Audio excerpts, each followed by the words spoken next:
This conference will now be recorded. Hello everyone, we'll start with problem because in the previous class we have seen some formulas of average kinetic energy. So we will apply that when we will solve this problem, and after that there will be actual topics that we will going to discuss is deviation of real gases from ideal behavior, because real gases, they do not behave like ideal gases, and what are the causes behind this deviation. And there is another term, compressibility factor, denoted by small z letter, and also van der Waals equation. Let's solve this problem. As the temperature is raised from 20 degrees centigrade to 40 degrees centigrade, the average kinetic energy of the neon atoms changes by a factor of which of the following? So temperature is increased from 20 degrees centigrade to 40 degrees centigrade. Fine. So what we'll do, as we have to use the equation 3 by 2 RT, that is average kinetic energy. So in this term, this capital T, which is basically temperature, this is in absolute scale. That means the unit is Kelvin. It is not degree centigrade. So if temperature is given in degree centigrade, you have to convert it to Kelvin. Fine. So if we change this 20 degree centigrade to Kelvin scale, then we have to add 273. And with 40 also we have to add 273. So after adding, what we are getting, it will be 293, and in this case also it will increase, that is 3, 1 and 3. So 293 and 313, these two are the temperature. We are increasing it from 293 to 313. Fine. So when it is so, then the average kinetic energy of neon atom, so which element, that is also given. But actually that doesn't matter which element, because if you see the term of average kinetic energy, that is 3 by 2 RT, in this case there is nothing, no mention of the characteristic of the gas. It is simply temperature and universal gas constant. So that is why which element, that is also not important. We just have to take the ratio of these two average kinetic energy. One is at 20 degrees centigrade, another one is at 40 degrees centigrade. So kinetic energy per mole, when we calculate average kinetic energy, though it is per mole or per molecule, that is also not given, but it doesn't matter. So when it is per mole, then the formula is 3 by 2 RT. When it is per molecule, then basically the formula is 3 by 2 KT, that is Boltzmann constant. Okay, but that is also fine. So here, as it is ratio, so whether you use 3 by 2 RT or 3 by 2 KT, that doesn't matter. So first, when it is 20 degrees centigrade, 3 by 2 then R, and it is 293. And when it is 40 degrees centigrade, now it is 3 by 2 R into 313.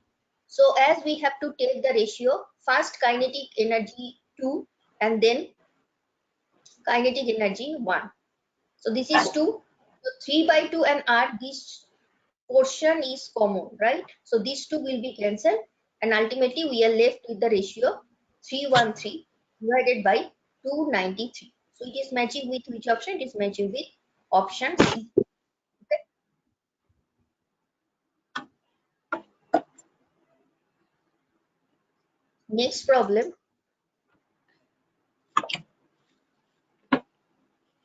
Let CRMS H2, that is root mean square velocity of hydrogen. RMS means root mean square speed. So we have already seen the mean square speed, right? So for hydrogen it is 150 K. That is at this temperature, the RMS speed of hydrogen is given, which is CRMS. There is no value given, simply mention CRMS of H2. Now, under this condition given, it is asking at what temperature the most probable speed, CMP, three different types of speed, right? One is root mean square velocity, another one is most probable velocity, and another one is average velocity. So here we have only two terms given in this question, which is root mean square velocity and most probable velocity. So root mean square velocity of hydrogen is given at 150 Kelvin. You have to find that at what temperature the most probable speed of helium CMP, that will be half of CRMS-H2. So we can write that CMP of He, that should be half of CRMS-H2. So at what temperature it will be, so that we have to find. So in the options you can see different temperatures are mentioned. Now 150 Kelvin, that is the temperature mentioned for H2. Now what is the formula for CRMS and what is the formula for most probable velocity? These two we have to know. So CMP helium, that should be half of CRMS H2. That is the condition we have to maintain. Now the formula for root mean square, it is 2 RT by capital M. Now this capital M is basically molar mass, and we know that molar mass of hydrogen is 2, so it should be 2 RT divided by 2, but there is also half present outside. So if it is so, like this, then if you bring these 2 inside, it will change to 2 RT divided by 4 into 2, because when you are bringing 2 inside the root, it will be 4. So ultimately it will be cancelled and we will be left with this term. Okay. Now CMP is equal to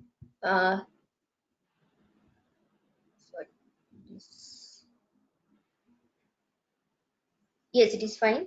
So CMP helium, it is equal to root over 2RT by 4. Now if it is so,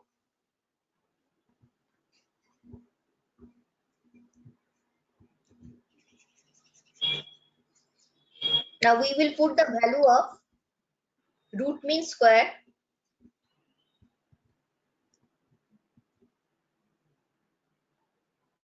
sorry, I have made the mistake. Let me start from all over. So here it is given, the condition that we have to maintain is this. This condition is given in the question. Now CMP of helium, the formula for any most probable velocity is root over 2RT by capital M. So in this case, capital M of helium we have to put. Now this is equal to 2RT divided by 4, because for helium this is the mass.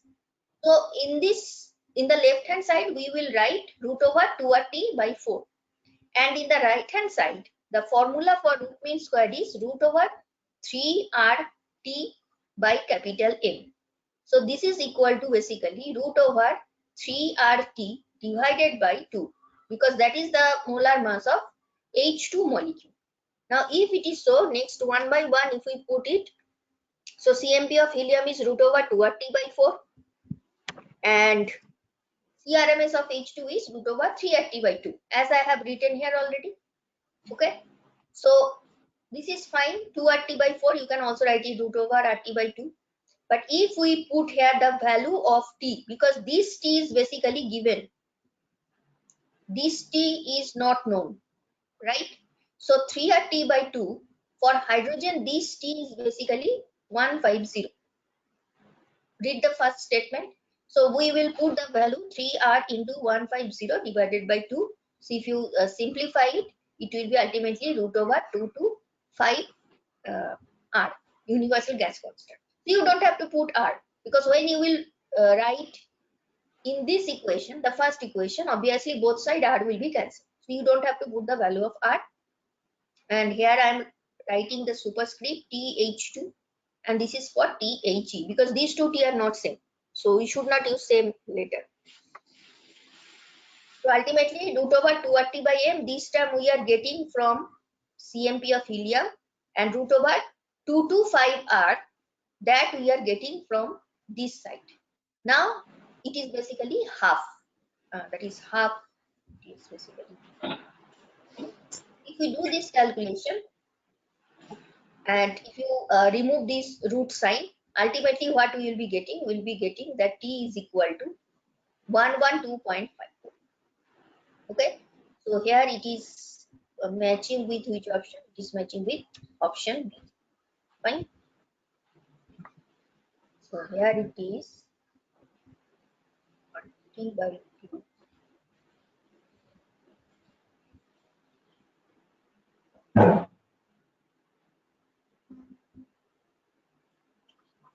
So this will be cancelled, and in this way you can get ultimately the value of T.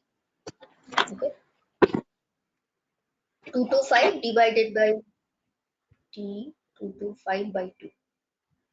So we are getting this. Option B is the correct option. So the topic that we'll start with after discussing these two problems, we have seen how ideal gas in different laws, gas laws we have seen, which is obeyed by ideal gases. But if you consider, that is in reality what happens, if you consider the real gases, they are not behaving like the ideal gases, there is some deviation. So we have to understand how their behavior, that is the behavior of real gases, how they are deviating from the ideal gases. So the theoretical model of gases corresponds very well with the experimental observations. So this is true when you are considering ideal gases. But problem will arise when we try to test how far this relation, that is PV equal to nRT, which is basically combination of three laws, PV equal to nRT, this relation, how far can reproduce actual pressure volume temperature relationship of gases. Because PV equal to nRT what? PV, pressure, volume, N and R, these two are mole and universal gas constant. But pressure, volume, temperature, how these three are related to each other, that you can get from this equation, right? So this equation is obeyed by ideal gases, but not for real gases. Now, if you take this equation, that is PV equal to nRT, provided temperature is constant, then PV is basically constant. Provided N and T both are constant. Now, if it is so, then the PV versus P plot, if you consider, obviously as PV is constant, so it will be parallel to the axis of X. So you have taken PV in Y axis and you have taken P in X axis. Now PV is constant, so when, sorry, it is versus.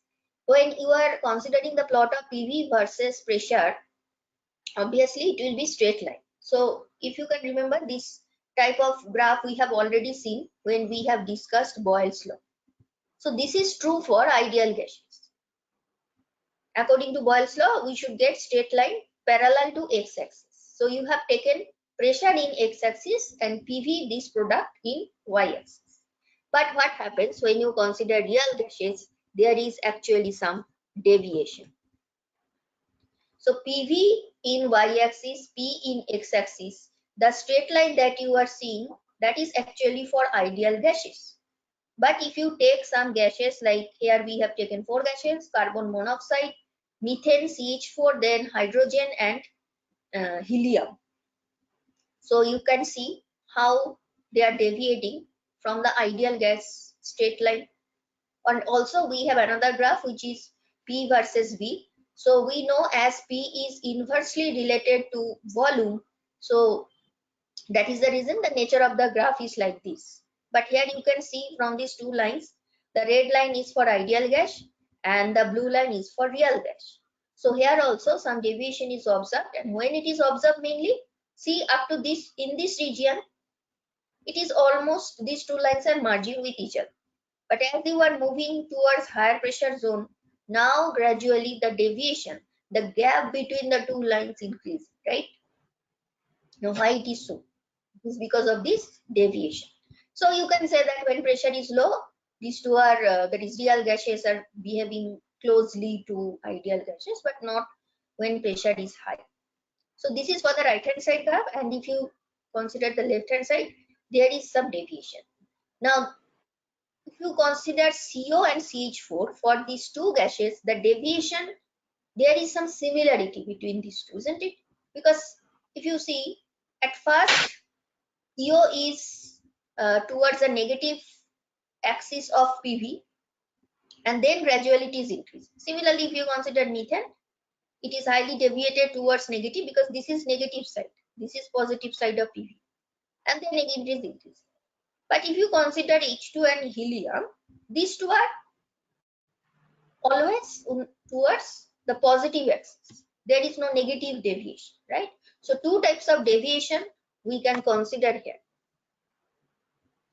Depending on what type of gases you have taken, two types of deviations possible. So positive deviation we are observing for H2 and helium. You can understand why I am saying it is positive, because it is towards a positive scale of PV. This is negative. And negative you can say for these two. So this is one observation. Another observation is when it is low pressure zone, now the measured and calculated volumes are approaching each other. So these two are merging each other, right? But when it is high pressure, now the measured volume is more than the calculated volume. So what it means, see, measured volume is more than calculated volume. So calculated volume is basically, you have to consider the red line. The red line is for calculated value. That is the theoretical, which we obtain from different laws. But measured volume is basically experimental, which is the actual observation. So measured volume is more than calculated volume. If you consider any particular pressure zone, suppose I am cutting this at this point. So this is cutting the red line here. Suppose it is V1 and it is cutting the blue line at V2. Now if you simply extend this point, this is actually V1 and somewhere here it is V2. So see, for real gases, the V2, obviously from scale you can understand V2 is greater than, it is on the right hand side. So obviously V2 is greater than V2. So V2 is greater than V1. That means the measured volume, that is the experimental observation for volume, it is higher than the calculated. But if you consider any point here, and if you draw, these two are merging with each other. So these two are almost same. They are approaching each other. But it is not true when you are at high pressure zone. So one conclusion you can draw, that when you are at low pressure, usually the deviation is not so there is actually no such deviation. It is behaving very closely to the ideal gas.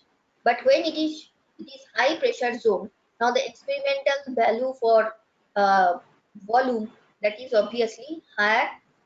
This is the difference between the experimental and theoretical. Okay? So these are the observations we are getting when we are considering real gases. That is actual examples of gases. So here we have taken 4 gases: carbon monoxide, methane, helium, hydrogen. Now what are the causes of deviation from ideal behavior? That is important to know, right? Remember, kinetic theory, that is different postulates of kinetic theory, when we have considered, total 6 to 7 points were there. Then different assumptions were there, because it is not just a one-day experiment and it is the conclusions we have. It is not like that. Kinetic theory, it is basically observation for a long time from different scientists. Okay, so all these are basically different types of assumptions they have made from different observations of gases. So in this theory, 2 assumptions are there which are not valid under all conditions. So these are the real reason for which ideal behavior we are not getting from real gases. So what are these 2 assumptions? One assumption that we have made at that time, that is when we have discussed kinetic theory, there is no force of attraction present between molecules of a gas. That means they are freely moving particles. so there is no interaction between them. But actually that is not true. So this assumption is not completely true, or you say that not true under all condition. It may be true under some condition, but it is not universal. Another assumption we have made: individual gas molecules occupy negligible volume when you are comparing with the total volume of the gas. So what it means actually? So suppose you have any container, and in this container we have some gas particles like this. Now if you just imagine you have concentrated all these particles, suppose 4 to 5 particles. So this is the volume of all these particles.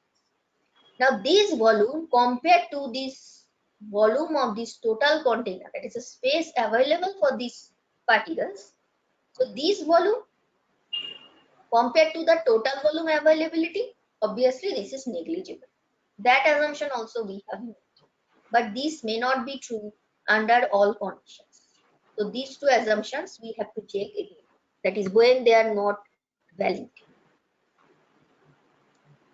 Now first focus on the first assumption. Suppose A is correct. Then is it matching with some observation that we will check here? Now gaseous actually they can be liquefied when you are increasing the pressure. That is you are compressing. So suppose you have taken gas particle in a container, but suppose you are compressing it and now the volume is very less.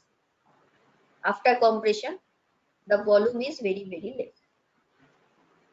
And in this way, the more you decrease the volume, what will happen? The particles will come close to each other and ultimately they will convert to the liquid phase from gaseous phase, because the difference is when it is liquid phase they are close to each other. So liquefaction of gases, this process is actually possible when you are decreasing the temperature, you are cooling it and you are compressing it, you are increasing the pressure. So then it is possible. Now it is possible only when there is no force of attraction, that is there must be some force of attraction. Otherwise, how they are coming close to each other when you are cooling it and compressing it? Suppose if you are considering that, okay, fine, there is no force of attraction. But if it is so, then how liquefaction is possible? But actually liquefaction is possible. That means there must be some attraction between these gas particles. And because of that attraction, now when you are cooling it, they are coming close to each other. And as a result, they will change the state of them, that is, state of matter will change. It will change from gaseous to liquid. So it proves that we have to read about this assumption A. Fine. If assumption B is correct, then pressure volume graph of real gases, which is basically the experimental observation, and that of the ideal gases, these two should coincide.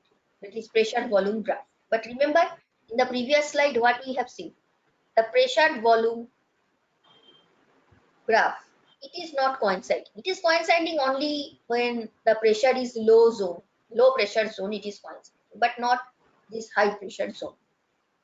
So it proves that we have to again rethink the assumption B, whether it is completely correct under all conditions. Right? So only when the conditions like low pressure and high temperature is present, then only the intermolecular interaction of gaseous molecules are low, and you can expect them to behave ideally, not exact ideally, but close to it. When it is possible, when it is low pressure. Now low pressure means what? Now the particles are far from each other, they are not coming close to each other. So far from each other means now you can say as if intermolecular interactions are not so strong. And also when high temperature, that means they are moving more freely. High temperature, we have provided high temperature means they are now more energetic, so they can move freely. And also low pressure. So when pressure is low and temperature is high, we can expect them to behave ideally. Okay, because now the intermolecular interactions are low. So these two assumptions, now you can say they are valid. But when it is high pressure, that, just remember the previous slide, when it is high pressure zone, there is some deviation increasing. So when it is high pressure and low temperature means now there is not enough kinetic energy, they are not moving very freely. So the reverse condition, that is high pressure and low temperature, obviously deviation will be very, very high. The deviation of real gases from ideal behavior, that is measured in terms of this new term which is known as, it is expressed as small letter z, but its name is compressibility factor. So what is compressibility factor? It is basically PV by nRT. We know for ideal gases, PV equal to nRT.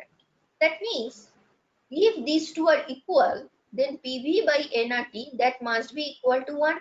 That means you can say when it is ideal gas, Z should be 1. But in reality, or real gases, Z is not 1. Okay, so there will be some different value for it. It is not exactly 1. It may be lesser than 1 or greater than 1. So what is compressibility factor? We will see here. So let me do one thing.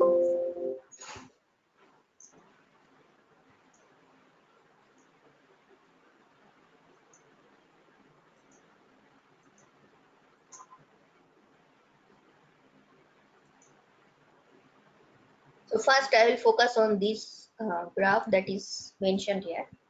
Compressibility factor is taken in y-axis and pressure is taken in x-axis. Fine.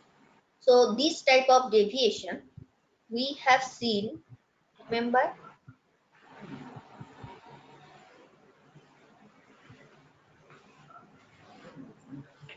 so this type of deviation here we have already seen, that is PV versus P.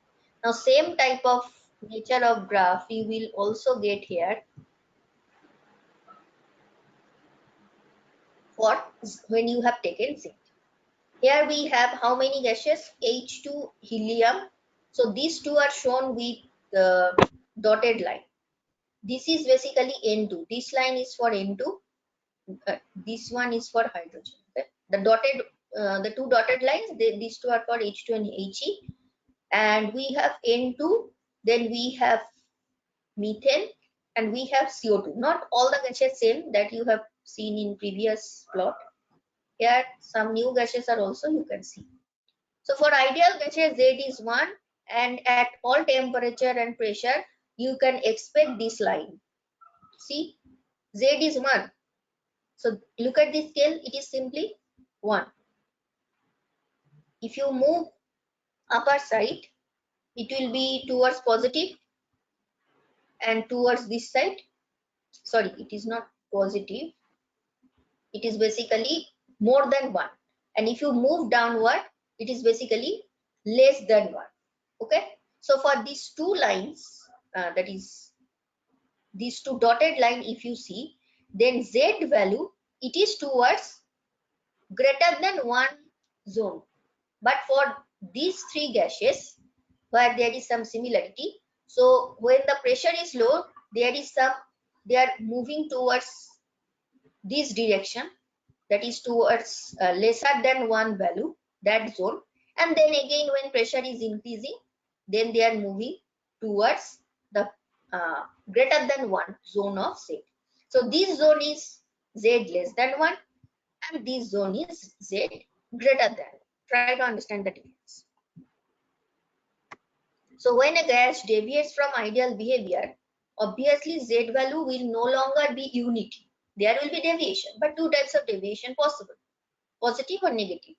So Z is greater than 1 positive, lesser than 1, it is negative deviation. Fine.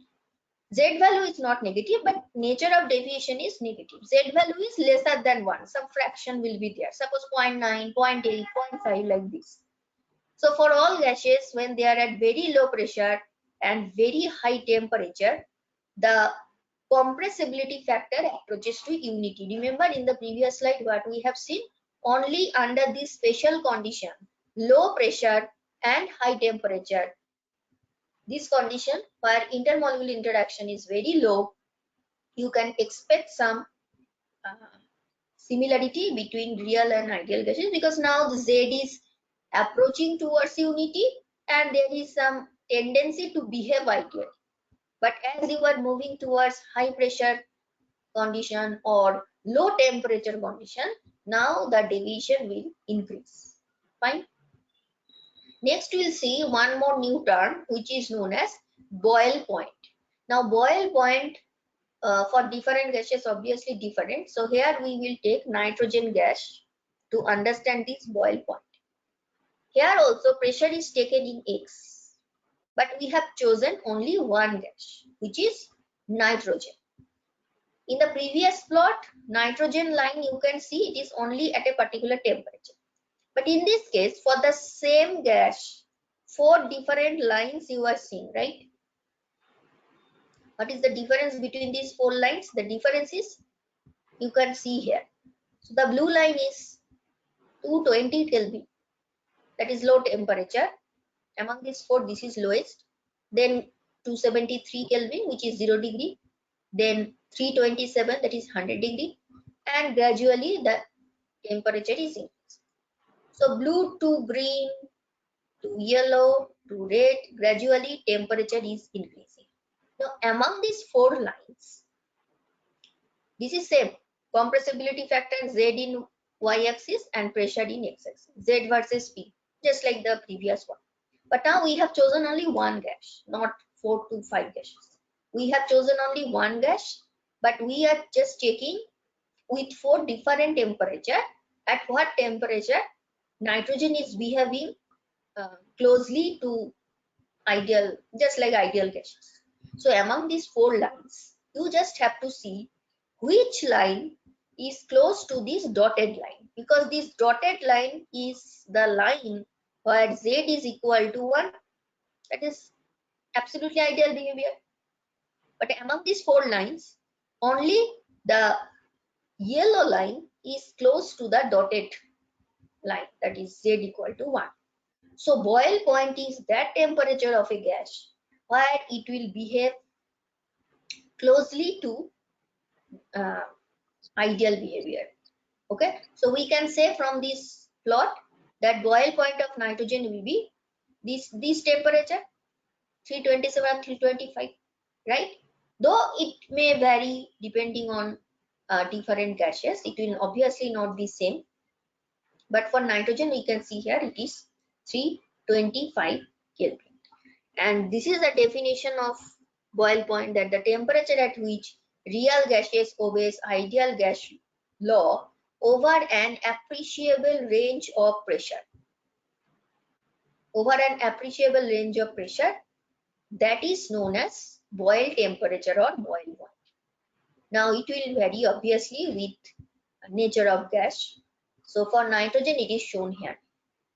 So 325 is basically, you can say it is towards high temperature. And we have already seen here that low pressure and high temperature, these are the conditions when you can expect that real gases will behave like ideal gases. So again you can see it here. For nitrogen 325 Kelvin, it is behaving as ideal gases, and that is why it is Boyle point of nitrogen is 325. Fine. So how we can find this Boyle point? We just have to draw this plot Z versus P for a particular gas at different temperature, and then we have to check which line is close to this dotted line, which is Z equal to 1. Accordingly, we can decide which temperature will be the Boyle point for that particular gas. So when the pressure of low, what happens actually? Now volume of the container is very large.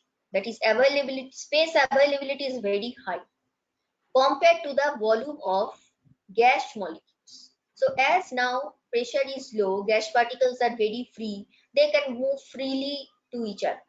So suppose this is a container I'm just taking 3 to 4 particles and they can move freely. So now you can say that the volume of the gas particles, so these 4 to 5 gas particles, if you are bringing them close, it is just taking this much volume. Though I'm trying to draw it as simply as possible, arbitrarily. So this is the volume available, but volume of the gas particles is so small. And how this is negligible? Because compare, if you just compare this volume and this volume, obviously there is large difference, right? So now you can say that the volume of the container is very large compared to the volume of the gas molecules, so that individual volume of the gas molecules now you can neglect. So that is the reason that when pressure is low, they are behaving ideal. In addition, the molecule in a gas, they are far apart and attractive forces are also negligible. When pressure increases, what happens? Now there will be some change in the volume. So previously pressure is low, it is fine. Space availability is very high, but now you are increasing in pressure. Space availability will decrease. Density of gas, that will also increase. Density is mass by volume. Now mass is fixed because initially there are 4 to 5 particles. Just to make it simple, I am saying 4 to 5 particles. Obviously there is large number of particles. So just suppose 4 to 5 particles. Now also when you have increased the pressure, now also it is same. So obviously mass is same. But as you have increased pressure, now this denominator is low, and that is why density compared to the initial situation, now density is high. So density of gas increasing and the molecules are closer to each other. Now intermolecular forces you cannot neglect. It will be now significant. And it is significant enough to affect the motion of the molecules. That is, motion of molecules previously there is one type, but now the motion is not like the previous case. So this intermolecular interaction, now they are significant enough to affect the motion of the molecules, and the gas will now not behave ideally. Ideal behavior is only possible when intermolecular forces between the particles are very low, but now it is significant. So that is the reason now ideal behavior we cannot expect. Now what about high temperature? Why at high temperature we observe that real gases are behaving just like ideal gases? Why it is so? At high temperature, average kinetic energy of the molecule is very high because there is enough energy, and hence intermolecular attraction will be insignificant, because we know that temperature and intermolecular attraction, these two are inversely related. When temperature is very high, obviously intermolecular attraction will not be intense. Okay. Similarly, when it is low temperature, now intermolecular attraction will be very significant. Inverse relationship. At the start of this chapter, probably in first 3 to 4 slides, these intermolecular attractions are discussed in detail, how they are dependent on temperature. Just have a look at that slide. So at high temperature, intermolecular interactions, they are not so important, insignificant, but when it is decreased, now it will become significant. And average kinetic energy, it is decreased and attraction is increased. This is the reason why at low pressure and high temperature, we are expecting, that is, we are actually observing that real gases are behaving like ideal gases. But when it is high pressure and low temperature, this is the condition which is reverse of this condition. Now obviously deviation from ideal behavior will be very large. Got it?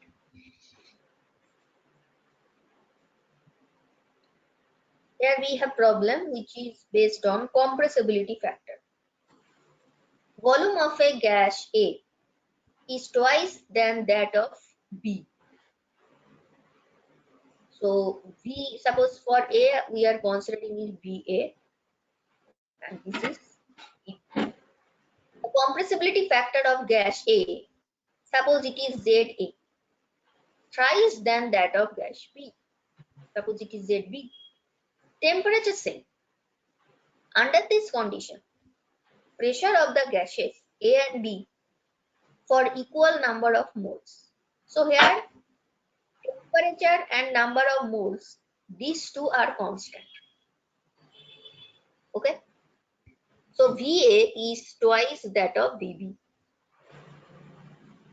And we know that Z is equal to PV by RT, but here it is equal number of moles. So even if you consider PV divided by nRT, and here suppose it is PV divided by nRT, for n moles you have considered. But when you will take the ratio of ZA by ZB, which is basically this part is completely constant, so it will be cancelled for these two, right?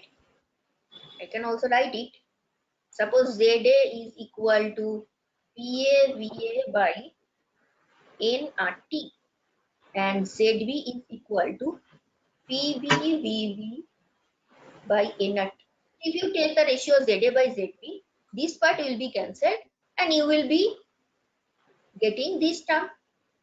Now we have this condition that VA, how it is related to VB?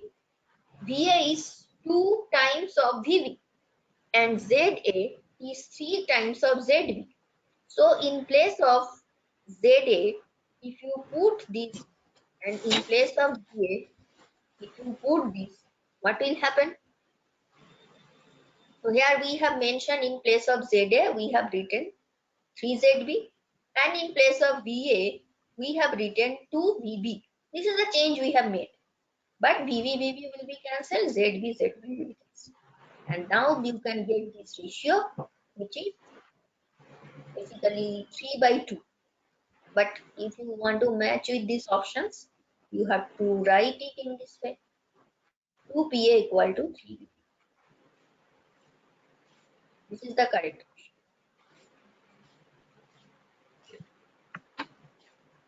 option. Next question.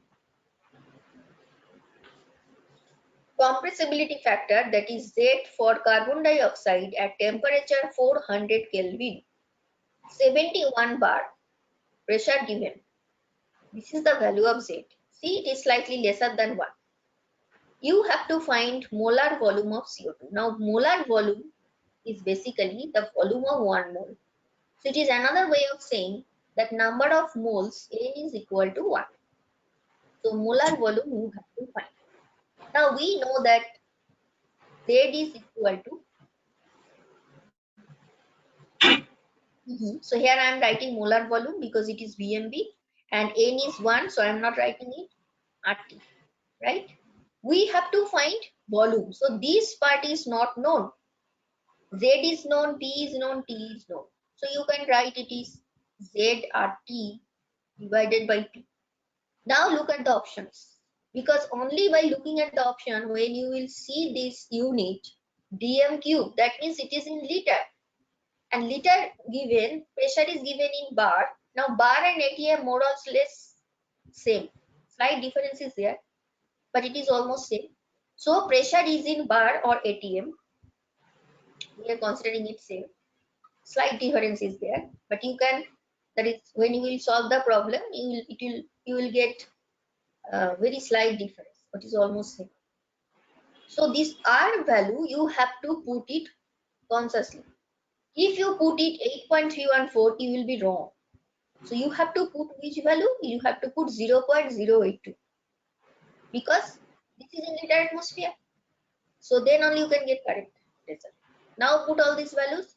Z is 0.8697, R is 0.082, T is 400, and pressure 71. So after calculation, you will be getting the value of Vm in liter unit, which is dm cube basically.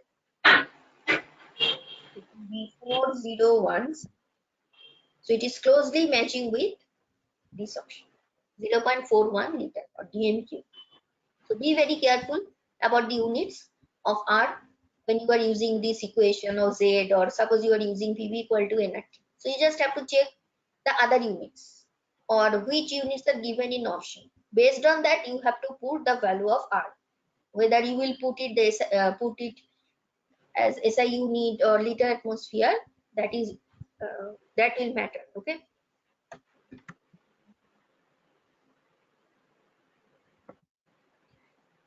So Van der Waals equation is basically used for real gases. For ideal gases, we know PV equal to nRT, very simple equation. But when it is Van der Waals equation, which is mainly applicable for real gases, because we have seen that real gases, they are not behaving like ideal gases. So to account for this deviation, we have a modified equation of PV equal to nRT. So there is some similarity with PV equal to nRT, but it is not exactly PV equal to nRT. There will be some pressure correction term and some volume correction term. So Van der Waals is he made the first mathematical analysis of real gases, and two correction factors will be introduced in the original equation PV equal to nRT, and one term will be associated with pressure, another term will be associated with volume. Okay, that is the difference. So how we are getting it, that we have to see.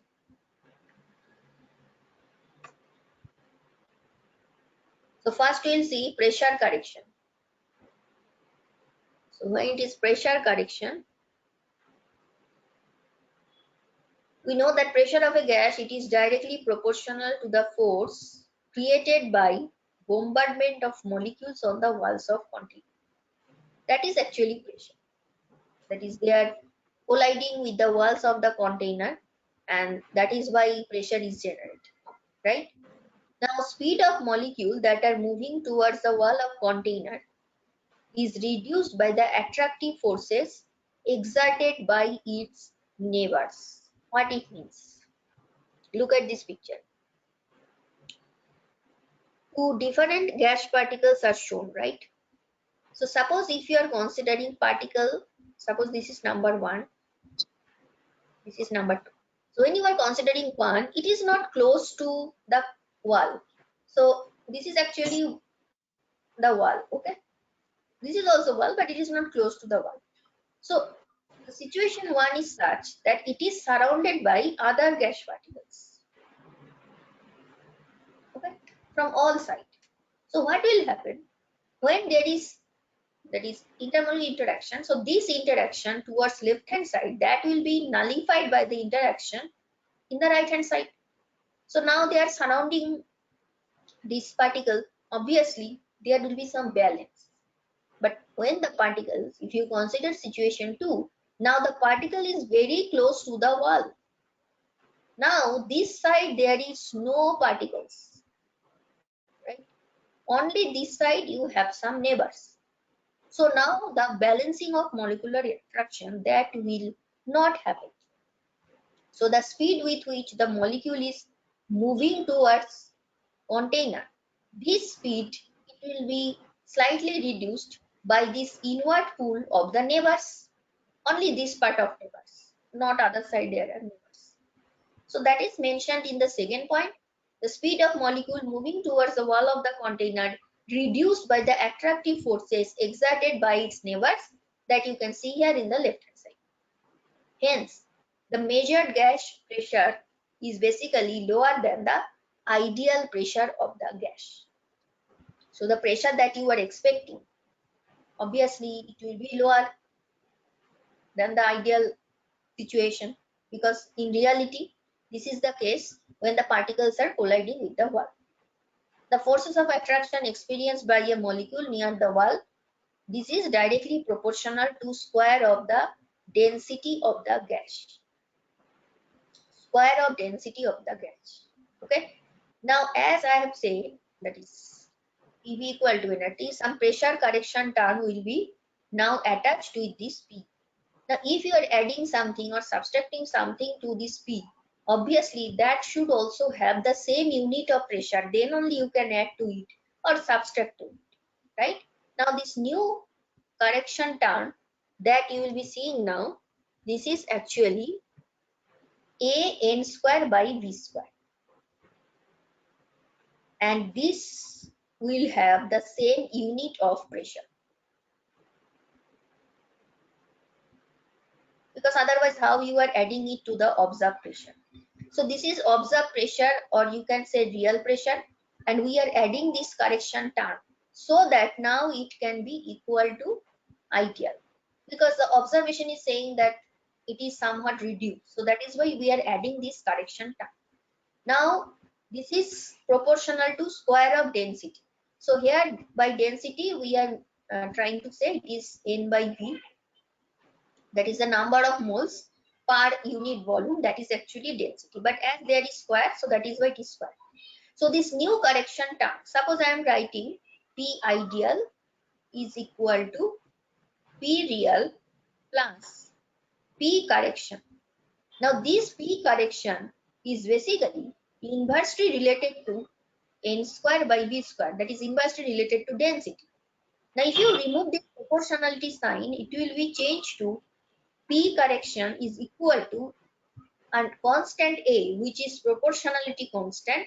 Then you can write A N square by V square. So this A is nothing but proportionality constant.